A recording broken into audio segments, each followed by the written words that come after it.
bersaksi dalam perkara dugaan korupsi tata kelola minyak mentah, Komisaris Utama PT Pertamina periode 2019-2024 Basuki Cahayapurnama atau Ahok mengungkap sejumlah kebijakan soal pergantian Direktur Pertamina yang dinilai kurang tepat. Ahok menantang jaksa agar memeriksa petinggi BUMN hingga Presiden saat itu Joko Widodo. Periksa tuh sekalian BUMN, periksa tuh Presiden bila perlu. Kenapa orang terbaik dicopot? Basuki Cahayapurnama atau Ahok memenuhi panggilan sebagai saksi dalam sidang dugaan korupsi tata kelola minyak mentah dan produk kilang di PT Pertamina periode 2018-2023 yang digelar di Pengadilan Tipikor Jakarta Pusat Selasa pagi. Komisaris Utama Pertamina periode 2019-2024 itu mengatakan akan bersaksi apa adanya. Ia membawa dokumen yang diperlukan dan disimpan di dalam ponselnya. Salah satu pernyataan Ahok yang mencuri perhatian adalah soal terbatasnya wewenang Dewan Komisaris dalam menindak direksi yang bermasalah saat jaksa menanyakan soal dua mantan direksi, Joko Priyono dan Masud Hamid. Ahok bahkan menantang jaksa untuk memeriksa pihak yang lebih tinggi yaitu Menteri BUMN dan Presiden saat itu Joko Widodo. Saya pikir BUMN ini keterlaluan. Mencopot orang yang bukan meritokrasi. Kenapa orang yang mau lakukan, saya lakukan, dicopot. Ini orang terbaik Pak Joko itu. Makanya saya tulis dicopot. Makanya saya selalu bilang sama Pak Jaksa, kenapa saya mau lapor ke Jaksa? Ya. Periksa tuh sekalian BUMN. Periksa tuh Presiden bila perlu. Kenapa orang terbaik dicopot? Selain itu, Ahok juga menjelaskan alasan dirinya mundur dari Pertamina lantaran tak sejalan dengan Jokowi. Mulai dari penolakan Jokowi saat Ahok meminta jabatan Direktur Utama Pertamina hingga penolakan sejumlah usul yang Ahok sampaikan. Bapak Presiden, kalau Anda betul-betul mau saya perbaiki Pertamina, kasih saya jabatan dirut atau enggak sama sekali. Dan ketika usulan saya ditolak soal subsidi segala macam, program tidak lakukan, saya nyatakan saya mundur. Saya bukan kejar gaji, bukan kejar jabatan. Saya kejar legacy untuk memperbaiki Pertamina kok. Kalau Anda nggak sepakat dengan saya, walaupun Anda Presiden, saya berhenti. Oke, cukup. Itu saya lakukan, Pak. Sudah. Keterangan itu disampaikan saat bersaksi pada sidang pemeriksaan kasus dugaan korupsi tata kelola minyak mentah dan produksi kilang pada periode 2018-2023 yang menyeret 9 terdakwa, salah satu terdakwa merupakan pemilik manfaat PT Navigator Katulistiwa Muhammad Keri Adrianto Riza yang merupakan putra Riza Khalid.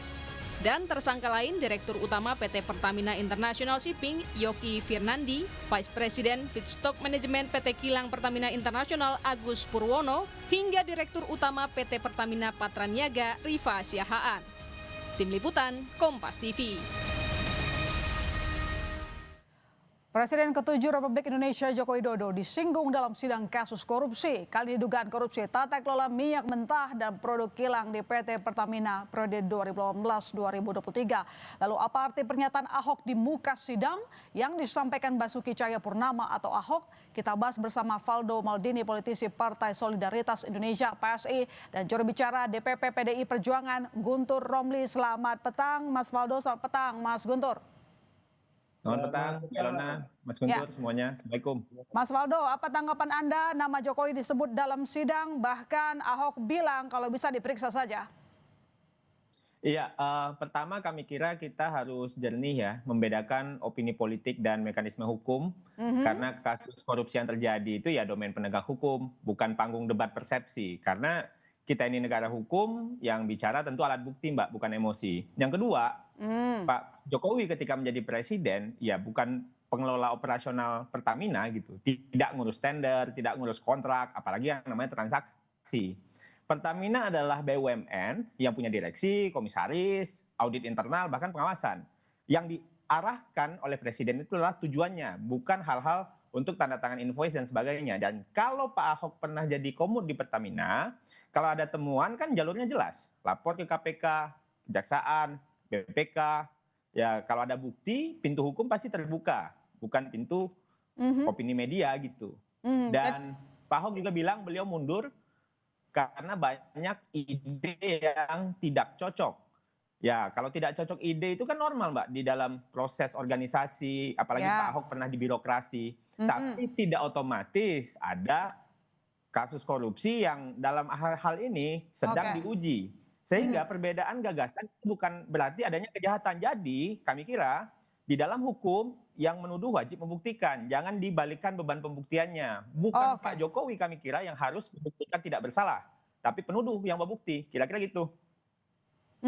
Oke, baik, Mas Guntur. Jadi menurut Mas Guntur sendiri ada motif apa seorang Ahok menyebut nama Jokowi? Tadi kan disampaikan oleh Mas Faldo, ya kalau ranah hukum jangan pakai ranah emosi dong. Ya, Pak Ahok itu kan bersaksi di pengadilan. Ini bagian dari proses hukum dan beliau juga menyampaikan apa yang beliau ketahui, apa yang beliau lihat, apa yang beliau rasakan. Itu kan tugas seorang saksi. Sebagai warga negara yang baik, Pak Ahok kan datang ke pengadilan dan sebelumnya juga diperiksa oleh kejaksaan, sebelumnya lagi juga ikut melapor dan sebagainya. Tapi pada intinya seorang saksi di pengadilan kesaksiannya dilindungi oleh undang-undang dan kan Pak Ahok juga menyampaikan jika perlu. Jadi kan beliau menyampaikan bahwa ada persoalan komisaris utama memiliki batasan untuk memberikan evaluasi dan menindak direksi-direksi yang dianggap tidak bertentangan atau tidak bagus lah ya. Kemudian di situ kan juga mengisahkan ternyata ada bypass dari direktur utama kepada BUMN. Jadi beliau hanya menceritakan soal struktur perintah, soal komando. Tapi dalam sidang Dan itu kemarin Bang Ahok juga menyampaikan soal beda pilihan politik dengan Jokowi. Kenapa itu perlu disampaikan dalam sidang, Mas Guntur? Karena Pak Ahok di situ kan masalah kebijakan pengelolaan Pertamina. Kan Pak Ahok juga mengaku bahwa beliau itu karena keterbatasan wewenang sebagai komut, beliau itu ingin menjadi dirut utama agar melakukan pembenahan. Tapi itu yang tidak tidak dikabulkan oleh Pak Jokowi pada waktu itu. Kemudian juga terkait dengan subsidi. Kalau Pak Ahok kan ingin subsidi itu biar tidak dihambur-hamburkan uang, bukan kepada barang, bukan kepada minyaknya, tapi misalnya subsidi yang tepat kepada orang-orang yang memang memerlukan. Pak Ahok kan mengusulkan subsidi itu menggunakan voucher misalnya, diberikan kepada orang-orang yang memang berhak mendapatkan subsidi tersebut. Masalahnya sekarang, yang subsidi sekarang kan siapapun bisa menikmati BBM bersubsidi. Ini yang juga sering dikritik oleh Pak Ahok, itu yang menyebabkan kebocoran dari anggaran negara, gitu Mbak. Jadi ada motif politik tidak kira-kira pernyataan seorang Ahok di persidangan? Singkat saja, Mas Guntur. Kalau saya melihat tidak ada motif politik, Mbak. Dia kan ingin lebih mengklirkan proses hukum ini dan juga beliau menyampaikan apa yang beliau ketahui. Kalau memang di sini ada intervensi dari komando dan sebagainya kan menurut beliau kan tidak hanya komut yang harus diperiksa, tapi Menteri BUMN dan jika perlu pun juga seorang presiden juga bisa diperiksa. Dan itu dalam arti diperiksa kan belum tentu bersalah. Jadi Bung Faldo jangan terlalu ketakutan ya ketika ada usulan bahwa itu proses hukum yang biasa. Orang diperiksa oleh kejaksaan, oleh KPK, oleh polisi, itu hal yang wajar ketika bersinggungan dengan suatu kasus, bukan berarti artinya orang itu bersalah. Apalagi Pak Ahok kan sudah mengatakan jika perlu. Begitu. Baik, Mas Faldo, tidak ada motif politik katanya. Jadi kalau memang tidak ada motif politik, ketika nanti misalnya Pak Jokowi dipanggil, akankah siap untuk memberikan keterangan? Iya, yang namanya proses hukum ya kita sama-sama hormati. Siapapun pasti hormat untuk itu. Apalagi untuk orang yang pernah menjadi presiden seperti Pak Jokowi. Namun kita bicara pernyataan yang terdengar cukup personal ya. Karena membawa cerita relasi ide dengan presiden gitu. Bagi kita, menurut kami, hukum ya tidak boleh dibawa ke ranah itu, psikologis, relasi kekuasaan gitu. Karena kan yang sedang dibangun dalam kasus ini untuk di pengadilan Pak Ahok dipanggil itu kan sebenarnya kan fakta-fakta yang sedang digali gitu loh. Nah, bisa kami sampaikan di era Pak Jokowi kala itu memang terjadi banyak penguatan audit, transparansi, bahkan digitalisasi BUMN itu diperluas, termasuk aplikasi My Pertamina yang juga didiskusikan dalam sidang itu. Jadi menurut Anda keterangan Pak Ahok di persidangan itu kemarin memang lebih ke ranah politis, bukan fakta hukum, atau mungkin menurut Anda justru menyerang seorang Jokowi? Iya, kami kira yang paling penting hari ini kita harus bisa sama-sama tahu bahwa kasus yang terbongkar hari ini kami kira justru bukti dari sistem yang bekerja, bukan bukti presiden yang menutup mata. Sebaliknya nih, dan memang selama Pak Jokowi menjabat itu memang tidak pernah kan menghalangi KPK, Kejaksaan, Polri untuk melakukan klarifikasi penegakan hukum. Karena kan kita negara punya mekanisme resmi sebenarnya, dan presiden itu juga tidak kebal hukum memang, tapi tidak juga bisa dihukum tanpa bukti, gitu loh. Nah, sehingga kalau semua penudingan ini bisa disampaikan oleh siapapun tanpa data, ya mungkin ya aspirasi dari sudut pandangnya Mas Guntur kayak tadi. Tapi kan kita akan membuat negara kita menjadi arena prasangka gitu loh. Nah, kita sama-sama perlu nih menjaga agar penegakan hukum, pemberantasan korupsi itu tetap beradab dan profesional. Melawan korupsi tidak boleh dengan cara mengorbankan keadilan juga. Terlepas dari itu, kita tunggu aja. Oke, Mas Guntur, kalau kata Mas Faldo ini kalau kita ringkas ini lebih maksudnya politis, bukan soal fakta hukum. Dalam beberapa kasus korupsi, baik di kejaksaan, itu kan memang selalu disebut nama Jokowi sebagai presiden. Kalau kita bicara soal fakta, ini kan fakta komando. Misalnya dalam kasus misalnya Nadiem Makarim, ya. Sebelumnya juga kasus apa itu? Beberapa kasus memang menyebut ini bicara soal fakta hierarki komando. Bicara soal BUMN, maka di atasnya adalah Kementerian BUMN. Di atasnya Kementerian BUMN itu adalah presiden. Jadi ini bukan istilah ingin memframing sebuah politik, tidak. Tapi kita bicara soal fakta, komando, hierarki, perintah, instruksi, dan sebagainya. Misalnya ketika Pak Ahok sudah melaporkan beberapa temuan-temuan, juga menyampaikan ide-ide ya kepada Pak Presiden, kemudian tidak dilaksanakan. Ini kan bisa diceritakan di pengadilan. Tapi kan ini bukan suatu hal yang menjadi kesalahan atau temuan pidana, tapi ya dia bercerita tentang apa yang dia ketahui. Menurut saya kalau memang tidak bersalah, tidak perlu ketakutan ya ketika namanya disebut, itu kan, apalagi hanya untuk diperiksa, tidak perlu defensif berlebihan. Kalau menurut saya memang tidak bersalah. Tapi bicara fakta, ini fakta kok. Hierarki komando itu jelas. BUMN di atasnya siapa, di atasnya BUMN itu juga siapa. Nah, dalam pemeriksaan temuan tindak pidana untuk perlengkapan berkas kan memang itu juga harus diperiksa. Jadi Mas Guntur tadi kan mengatakan sistem komando. Kalau sistem komando berarti memang seharusnya Jokowi diperiksa. Ya kalau kita bicara soal suatu kasus misalnya, ya sampai ke atas, sampai ke bawah, jangan sampai yaitu hukum hanya tumpul ke bawah, tumpul ke atas tapi tajam ke bawah, kan kita tidak ingin seperti Mas Faldo, kejadiannya. Menurut Mas Guntur harusnya ya karena ini sistem komando, Jokowi harus diperiksa. Oke, tampaknya kami masih harus memperbaiki soal teknis. Jadi memang Mas Guntur tidak ada unsur menyerang personal, begitu itu tidak ada. Semua memang soal fakta hukum yang seharusnya memang presiden sebagai kepala dari BUMN ataupun menteri harus diperiksa dalam kasus korupsi ini.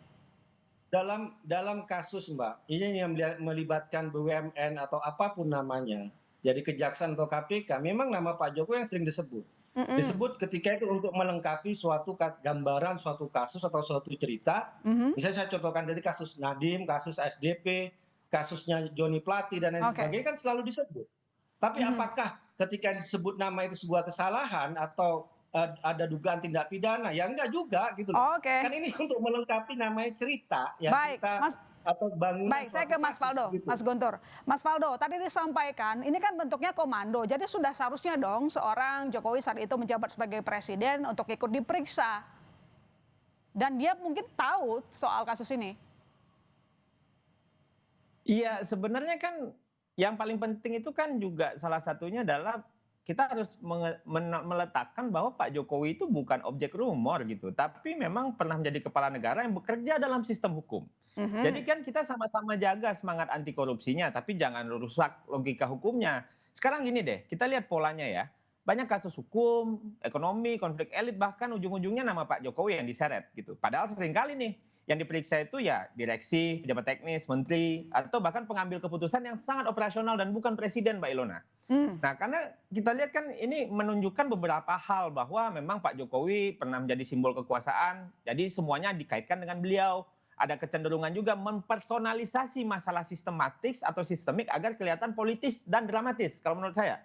Sehingga kalau setiap masalah ditarik begitu, yang rusak bukan hanya reputasi orang, tapi logika kita bernegara. Jadi kita itu jadi bisa lupa bahwa hukum itu bekerja itu ada strukturnya, bukan simbolisasi. Jadi Ahok terlalu personal, terlalu dramatis keterangannya kemarin, Mas. Karena menurut saya belakangan ini terjadi ada pola-pola begitu. Tapi terlepas dari itu kita sama sesama masyarakat kita waras saja melihat persoalan ini. Memang kalau seandainya proses penegakan hukum ya kita kawal, ya kan? Tapi kalau seandainya ada yang ngomongnya agak kesana kemari, ya kita anyepin aja, ya udahlah, yang penting kita jelaskan gitu loh Mbak, bahwa sistem hukum itu bekerja di Indonesia, apalagi di era pemerintahan Pak Prabowo dan Pak Gibran seperti sekarang. Oke, Kuat jadi Mas, sekali. baik. Jadi Mas Guntur, kalau Anda sendiri yakin, optimis bahwa nanti Jokowi bisa diperiksa sesuai dengan keterangan dari seorang Ahok? Ya kalau saya sih nggak optimis Mbak, karena apapun kasus korupsi misalnya yang di situ disebut nama Jokowi ya selalu tidak ada tindak lanjut ya. Ataupun Jokowi dengan menantunya dengan Bobi kan berapa kali juga disebut misalnya di pengadilan. Tapi menurut saya begini, kalau ini menjadi alasan yang aneh atau personal, kalau nama Jokowi itu hanya disebut dalam suatu kasus. Tapi kalau dalam beberapa kasus ya, ini bukan mengatakan bahwa Jokowi pasti bersalah atau melakukan tindak pidana korupsi, enggak ya. Tapi ini kan cerita atau pengakuan atau kesaksian dari orang-orang katakanlah yang diperiksa dalam suatu kasus dan banyak kasus. Saya contohkan tadi beberapa kasus dan selalu disebut namanya Pak Jokowi ya. Masyarakat juga pasti juga akan sadar nih kenapa kok selama ini kok disebut nama Jokowi. Jadi ini bukan untuk memframing ya atau hanya Ahok yang bicara terkait hal ini. Saya katakan Nadiem juga bicara, Joni Plate bicara, kasus SDP juga bicara, kasus yang ekspor ilegal apa itu, yang nikel juga disebut nama itu. Jadi menurut saya ini bukan lagi kasuistis ya atau hanya melakukan personifikasi atau serangan pribadi kepada Pak Jokowi, karena kita melihat ini beberapa kasus kalau hanya Ahok yang bicara dalam nama Jokowi. Baik, kita tunggu saja nanti bagaimana perkembangan kasusnya ya, Mas Guntur, Mas Waldo. Terima kasih telah bergabung di Kompas Petang. Selamat sore.